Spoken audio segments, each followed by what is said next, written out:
జనగామ జిల్లాలో SC welfare హాస్టల్పై ACP అధికారులు ఆకస్మికంగా దాడులు నిర్వహించారు. దాడులలో విద్యార్థులకు అందిస్తున్న మెనూ పలు రికార్డులు పరిశీలించారు.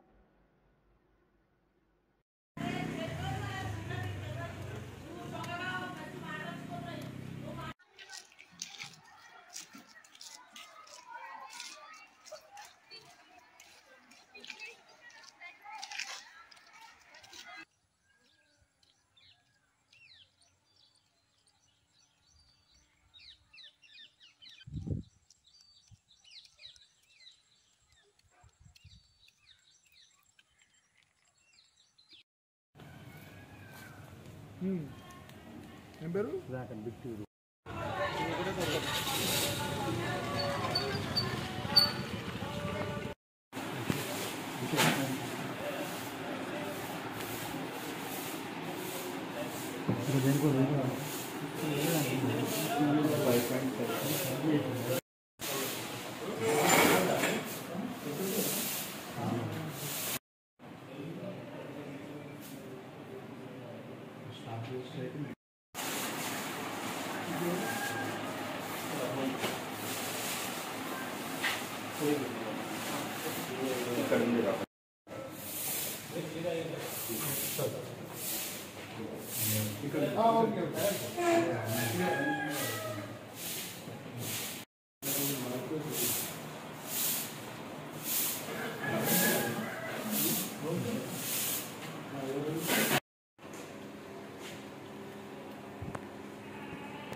ఎలక్ట్రానిక్ అండ్ సోషల్ మీడియా మిత్రులకు నమస్కారం.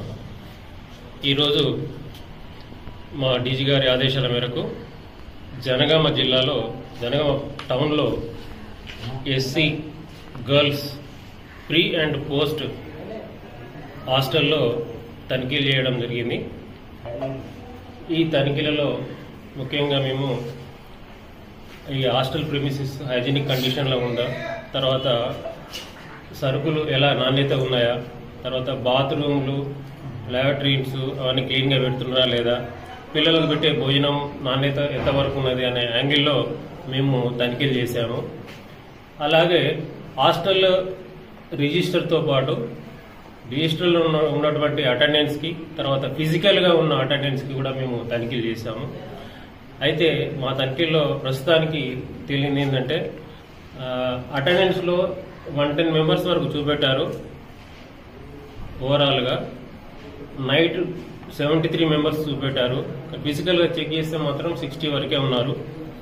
అలాగే వాళ్ళకి ఇవ్వాల్సిన ప్రతి డే కూడా మెనూ ఉంటుంది. ఆ మెనూ ప్రకారం పిల్లలకు భోజనం పెట్టట్లేదు. వాళ్ళకు కోడిగుడ్లు కానీ, నాన్ వెజ్ కానీ, రోజు అరటిపండు కానీ అట్లాంటి వాళ్ళ మెనూ ఉంటుంది. ఆ మెనూ ప్రకారం కూడా ఇవ్వట్లేదని చెప్పి పిల్లలు మాకు కంప్లైంట్ చేయడం జరిగింది. అలాగే స్టాక్ రిజిస్టర్ కూడా మెయింటైన్ చేయట్లేదు. ఎంత స్టాక్ వచ్చింది, ఫుడ్, బియ్యం కానీ, పప్పులు కానీ, చింతపండు కానీ, ఎగ్స్ కానీ అవన్నీ కూడా ఎన్ని వచ్చినాయి అనేది లెక్కలేదు. స్టాక్ రిజిస్టర్ మెయింటైన్ చేయట్లేదు. అలాగే హెచ్డబ్ల్యూ కవిత గారు కూడా యాక్చువల్గా హాస్టల్లో ఉండాలి. మేము తనిఖీ చేసే టైంకి ఆమె కూడా నైట్ స్టే చేయట్లేదుగా మాకు తెలిసింది. పిల్లల ఆరోగ్యపరంగా కూడా వీళ్ళను హాస్పిటల్లో రెగ్యులర్ చెకప్స్ ఉంటాయి. ఆ చెకప్స్ కూడా వాళ్ళ రికార్డ్ అసలు మెయింటైన్ చేయట్లేదు. హెల్త్ కార్డ్స్ కూడా మెయింటైన్ చేయట్లేదు.